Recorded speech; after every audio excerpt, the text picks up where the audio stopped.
Hi friends, പുതിയൊരു വീഡിയോയിലേക്ക് എല്ലാവർക്കും സ്വാഗതം. ഇന്നത്തെ വീഡിയോ എന്നാണെന്നറിയാമോ, ഞാനും എൻ്റെ ഹസ്ബൻഡും എൻ്റെ മോന് ഉച്ചകഴിഞ്ഞ് ക്ലാസ് ഉണ്ട്. ആഫ്റ്റർനൂൺ ക്ലാസ് ഉള്ളതുകൊണ്ട് അവനെ വീഡിയോയിൽ കുറവാണ് നിങ്ങൾ കാണാൻ പറ്റുന്നത്. സോ ഞങ്ങൾ 3 പേരും കൂടെ കൂടിക്കൊണ്ട് ഹസ്ബൻഡിൻ്റെ വർക്ക് സൈറ്റിലേക്ക് പോകണം കേട്ടോ. വർക്ക് സൈറ്റിലൊരു വിശേഷമുണ്ട്. അതെന്താണെന്ന് ഞാൻ അവിടെ ചെന്ന് കഴിയുമ്പോൾ നിങ്ങളെ കാണിച്ചു തരാം കേട്ടോ. മോൾ എന്തൊക്കെയോ പറയുന്നുണ്ട്. അവനില്ലാത്തതിൻ്റെ സന്തോഷമാണ് സത്യം പറഞ്ഞ അവൾക്ക് കേട്ടോ. ഇതാണ് ഞങ്ങൾ പോകുന്ന വഴിക്ക് കാണുന്ന വ്യൂ. ഇതൊരു 2:30-3 മണി സമയത്തെ വ്യൂ ആയിരുന്നു കേട്ടോ. ഇത് കണ്ടോ, ഇതാണ് വിശേഷം. ഇത് കണ്ടോ, ഇത് ഒരു കസ്റ്റമറിൻ്റെ ലാൻഡാണ് കേട്ടോ. ഈ ലാൻഡിലാണ് നമ്മുടെ മിഷൻ വർക്ക് ചെയ്യുന്നത്. അപ്പോൾ ഈ ലാൻഡിൻ്റെ അകത്ത് എന്താ പറ്റിയെന്നറിയാമോ, ഈ ലാൻഡിൻ്റെ അകത്ത് എന്ത് കൃഷി ചെയ്താലും ഈ കാട്ടുമൃഗങ്ങളുടെ ശല്യം കാരണം ഒന്നും ചെയ്യാൻ പറ്റത്തില്ല, എല്ലാം നശിപ്പിച്ച് കളയും. അങ്ങനെയാണിത്. ഈ സ്ഥലത്തിൻ്റെ പ്രത്യേകത എന്ന് പറയുന്നത് വെച്ചാൽ അതൊരു കാടിനോട് ചേർന്നിട്ടാണ്. എന്നാൽ കാടുമല്ല, അങ്ങനെ ഒരു സൈഡ് കാടിൻ്റെ ഒരു പോയിന്റ് വരുന്നുണ്ട്, അതുകൊണ്ടാണ്. അപ്പം എൻ്റെ ഹസ്ബൻഡിനോട് ചോദിച്ചു, ഈ കാട്ടുമൃഗങ്ങളുടെ ശല്യം ഇല്ലാതെ നമ്മൾ എന്ത് കൃഷി ചെയ്യാൻ പറ്റും, അതിന് എന്തെങ്കിലും ഒരു സൊല്യൂഷൻ ഉണ്ടോ എന്ന് ചോദിച്ചു. അപ്പോൾ എൻ്റെ ഹസ്ബൻഡ് കാണിച്ചു കൊടുത്ത ഒരു സൊല്യൂഷനാണ് ഈ സംഭവം കേട്ടോ.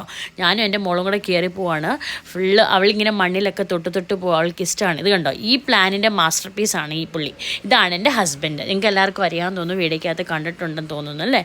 കണ്ടിട്ടുണ്ട്, ഓൾമോസ്റ്റ് എല്ലാവരും വീഡിയോ കണ്ടവർക്കെല്ലാം അറിയാം. എൻ്റെ ഹസ്ബൻഡിൻ്റെ അകത്ത് വീഡിയോകൾ ഒരു വീഡിയോക്കകത്ത് എന്തോ വന്നിട്ടുണ്ട് ആൾ എന്നിട്ട് നോക്കുവാണ്. പുള്ളി പറഞ്ഞ ഹൈറ്റിനൊക്കെ ഇത് സംഭവങ്ങൾ അവർ റെഡിയാക്കിയിട്ടുണ്ടോ എന്ന്, നമ്മുടെ വർക്കർ ചെയ്തിട്ടുണ്ടോ എന്നാണ് ഈ ചൈന ഇതിന് ടെസ്റ്റ് ചെയ്ത് നോക്കുവാണ്. പോകുന്ന വഴിക്ക് എനിക്ക് കണ്ടതാണ്. ഈ പുഴുവിനെ നിങ്ങളെല്ലാവരും കണ്ടിട്ടുണ്ടാവല്ലോ, നമ്മുടെ ചെറുപ്പത്തിലൊക്കെ കണ്ടിട്ടുണ്ട്. ഇത് തീരെ കുറവാണ് ഇപ്പോൾ കാണാൻ കിട്ടുന്നത്. അതൊരു പുഴുവാണ്. ഇതിന് എല്ലാവർക്കും അറിയാവുന്ന സംഭവമാണെന്ന് ഞാൻ വിചാരിക്കുന്നു. അപ്പം ഞാൻ എൻ്റെ മോളോട് പറഞ്ഞപ്പോൾ അവൾ എന്ത് ചെയ്തത് സമ്മതിക്കുന്നില്ല. അങ്ങനെ ഞാൻ അവളോട് പറഞ്ഞു, നീ മുന്നോട്ട് പോകുവാണെങ്കിൽ പോകുന്ന വഴിക്ക് എവിടെയെങ്കിലും കണ്ട അമ്മ നിന്നെ കാണിച്ചു തരാമെന്ന് പറഞ്ഞു. അങ്ങനെ നോക്കി അവൾ ഓടിപ്പോയി. ഞാനും പുറകെ എത്താൻ നോക്കുന്നുണ്ട്. പക്ഷെ അവിടെ ഫുള്ള് മഴ വന്നിട്ടിങ്ങനെ ഫുള്ളിങ്ങനെ കുഴഞ്ഞു കിടക്കുന്നതുകൊണ്ട് എനിക്ക് ഭയങ്കര ബുദ്ധിമുട്ടായിരുന്നു നടന്നു പോകാൻ. എന്നാലും ഞാൻ നടന്ന് പോയിക്കൊണ്ടിരിക്കുക. അപ്പോൾ ഇച്ചായൻ ഇങ്ങനെ ഹൈറ്റൊക്കെ നോക്കിയപ്പോഴേ എനിക്കും ഒരു ആഗ്രഹം, എത്ര ഹൈറ്റൊക്കെ വരുന്നു. അപ്പോൾ എന്നെക്കാളൊക്കെ ഭയങ്കര ഹൈറ്റിലാണ് കേട്ടോ ഇത് കാന കോരി വെച്ചേക്കുന്നത്. എന്നുവെച്ചാൽ മൃഗങ്ങൾ ചാടി ഇപ്പുറത്തോട്ട് വരല്ലോ. അപ്പുറത്തും ഇപ്പുറത്തും 2 പേരുടെ സ്ഥലമാണ്. ഒരു സ്ഥലം നമ്മൾ കസ്റ്റമർ വർക്ക് ചെയ്യുന്നത്, ഇനിയൊന്നും വേറൊരു പാർട്ടിയുടെ സ്ഥലമാണ്. അപ്പോൾ അവർക്കും കൂടെ യൂസ്ഫുള്ളാകും. അവരും വെയിൽ ഇട്ട് കഴിഞ്ഞ് കഴിഞ്ഞാൽ അവരുടെ കൃഷിനെ അവർക്ക് സംരക്ഷിക്കാൻ പറ്റും. അങ്ങനെ കയറി പോയിക്കൊണ്ടിരിക്കുകയാണ്. ഞാനും പുറകെ ഇങ്ങനെ മല കയറുന്നോട്ട് കയറി കൂടെ പോയിക്കൊണ്ടിരിക്കുകയാണ്. മോൾ അപ്പയുടെ ഒപ്പം എത്താൻ വേണ്ടിയിട്ടാണ് ഈ കടന്ന് ഓടുന്നത് കേട്ടോ. അവൾ പിന്നെ ഏത് കാട്ടിൻ്റെ അകത്തും കൂടെ അപ്പ പോയാൽ പുറകെ ഓടി പോകും. ഞാനും പുറകെ പോയിക്കൊണ്ടിരിക്കുക. അവൾ എന്ത് ഓടി പപ്പയുടെ ഒപ്പം എത്തി.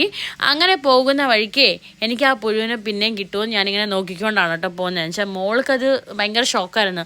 അങ്ങനെ ഞാൻ മുന്നോട്ട് പോകുന്തോറും എനിക്ക് ആ സാധനം കിട്ടിയിട്ടോ. കണ്ടോ, ഇതാണ് ഞാൻ പറഞ്ഞ പുഴു. അപ്പം ഞാൻ അവളെ കാണിച്ചു കൊടുത്തപ്പോൾ അവൾ പിന്നെയും ഷോക്കായി. ഞാൻ പിന്നെ അതിനെ തൊട്ട് കാണിച്ചു കൊടുത്തു. അത് ചുരുണ്ട് വീഴുന്നുണ്ട്. അതെന്ന് വെച്ചാൽ ഇത് കാണുമ്പോൾ അവൾ ആദ്യമായിട്ടാണ് ഇങ്ങനത്തെ ഒരു സാധനത്തിനെ കാണുന്നത്. കണ്ടോ, ഇതൊരു ബോൾ ടൈപ്പായി. അപ്പോൾ അവൾ ഭയങ്കര ഷോക്കായിട്ട് അമ്മ ഇങ്ങനെയൊക്കെ സംഭവങ്ങളുണ്ടോ എന്നൊക്കെ ചോദിച്ചിട്ട് അവളിങ്ങനെ നടന്ന് പോകാൻ തുടങ്ങി. അപ്പം ഞാൻ പറഞ്ഞു, നിൽക്ക് ഞാനും കൂടെ വരാമെന്ന് പറഞ്ഞു. ഞാൻ ചെന്ന് നോക്കുമ്പോൾ അവളും ഞങ്ങൾ ഹൈറ്റൊക്കെ ചെക്ക് ചെയ്തില്ലേ, അതേ രീതി അവളും കൂടെ ട്രൈ ചെയ്യണം ഹൈറ്റ് ചെക്ക് ചെയ്യാനായിട്ട്. അവളെ കണ്ടത് പറ്റില്ല. അങ്ങനെ ഓടി അവൾ പുറകെ പോയി അപ്പയുടെ അടുത്തെത്തി. ഇതാണ് കേട്ടോ സൈറ്റിൻ്റെ ഉൾഭാഗം.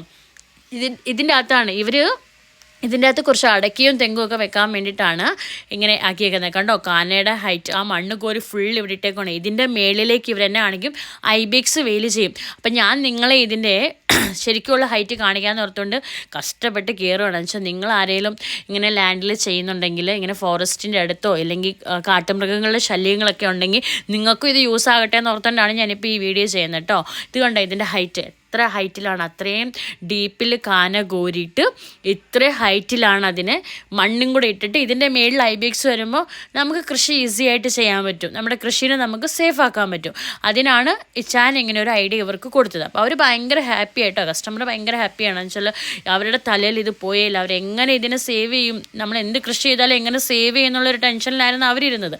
അപ്പോൾ അവർക്കൊരു സൊല്യൂഷൻ കിട്ടിയപ്പോൾ അവർ ഭയങ്കര ഹാപ്പിയാണ്. എന്നോട് പറഞ്ഞു, നിങ്ങളുടെ ഹസ്ബൻഡ് നല്ല ഐഡിയ ആയിട്ടോ പറഞ്ഞു എന്നൊക്കെ പറഞ്ഞ് ഭയങ്കര ഹാപ്പിയായി. അപ്പോൾ എനിക്കും സന്തോഷമായി. അപ്പോൾ കസ്റ്റമർ നമ്മളോട് ഇങ്ങനെ ഒരു റിവ്യൂ പറയുമ്പോൾ ഭയങ്കര ഹാപ്പിനെസ് തന്നെയാണല്ലേ. അപ്പോൾ ഞാൻ പിന്നെ അവിടെ നിന്നപ്പോൾ ഈ മല നല്ലൊരു വ്യൂ ആണ്, അതും കാണിച്ചു. അതേ രീതി കണ്ട, ഇതാണ് നമ്മുടെ മെഷീൻ, ഇതാണ് നമ്മുടെ ഡ്രൈവർ.